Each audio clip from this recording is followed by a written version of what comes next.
জুলাই শহীদ দিবস উপলক্ষে ইবিতে দোয়ার আয়োজন। ইবি থেকে মোহাম্মদ সাইফুল্লাহ এর তথ্যচিত্রে দেখুন বিস্তারিত।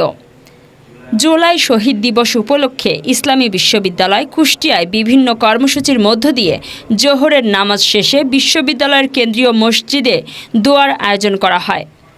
24শে জুলাইয়ের গণ অভ্যুত্থানে শহীদ আবু সাঈদ সহ সকল শহীদদের স্মরণে ও তাদের আত্মার মাগফিরাতের জন্য দোয়া করা হয়।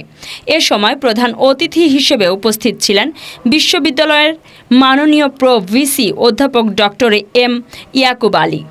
বিশেষ অতিথি হিসেবে উপস্থিত ছিলেন মাননীয় ট্রেজারার অধ্যাপক ডক্টর জাহাঙ্গীর আলম, প্রক্টর অধ্যাপক শাহিনুজ্জামান সহ বিশ্ববিদ্যালয়ের বিভিন্ন বিভাগের শিক্ষক শিক্ষার্থীরা এবং বিভিন্ন সংগঠনের নেতাকর্মীরা। বিশ্ববিদ্যালয়ের কেন্দ্রীয় মসজিদের খতিবের মোনাজাতের মাধ্যমে দোয়া অনুষ্ঠান শেষ হয়।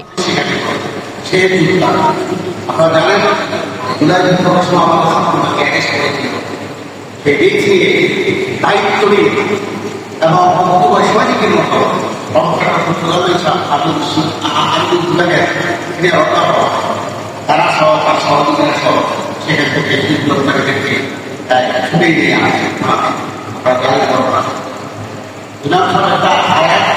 বলে কিন্তু আপনারা জানেন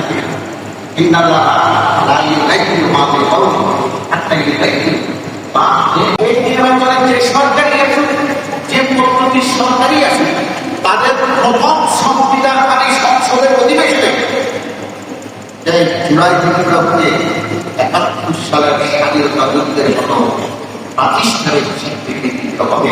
আমরা একমত, স্বীকৃতি দিতেই হবে। বিপ্লব কোনদিন জীবনে যায় না, বিপ্লব কোনদিন বিপ্লব কোনদিন মুছে যায় না। যুগে যুগে বিপ্লব থাকে, বিপ্লব হবে। যারাই কাজ চেপে বসবে, অন্যায় অবিচার, হত্যা, লুটপাট, চাঁদাবাজি, যত কিছুই কেউ রক্ষা হবে না। আপনারা যত কথাই বলেন, বাংলাদেশে এই সাদার প্রকৃতি, এখন যে সাদাবাদ নিয়ে চলছে বর্তমান সারা দেশে, এই সাদার প্রকৃতিটা বিভিন্ন ধরনের। কেউ সাহায্য চায়, কেউ সহযোগিতা চায়, কেউ আবার আমার চায়, কেউ আবার সরাসরি সাদা চায়। এই সবগুলাই কিন্তু দিনের দিন সাদাবাদ। সেই বিপ্লবকে অর্জন করার জন্য যারা জীবন দান করেছে, তাদের উদ্দেশ্যে আমরা প্রস্তুতি একত্রিত হয়েছি। তাদের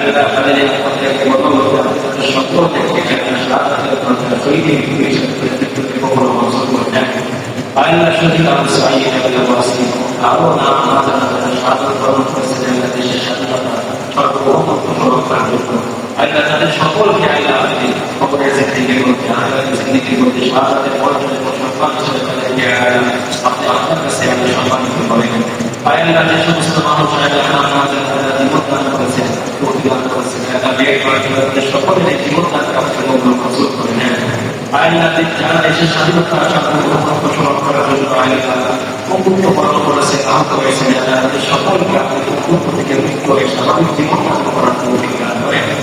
আল্লাহ এই সমস্ত পরিবার তাদের প্রিয়কে হারিয়েছে, এই সমস্ত পরিবারের প্রিয়দের হারানো হয়েছে, সে সমস্ত পরিবারকে আপনি আপনার দায়িত্ব থেকে তাদের প্রতিকে খুশি করার অধিকার করেন।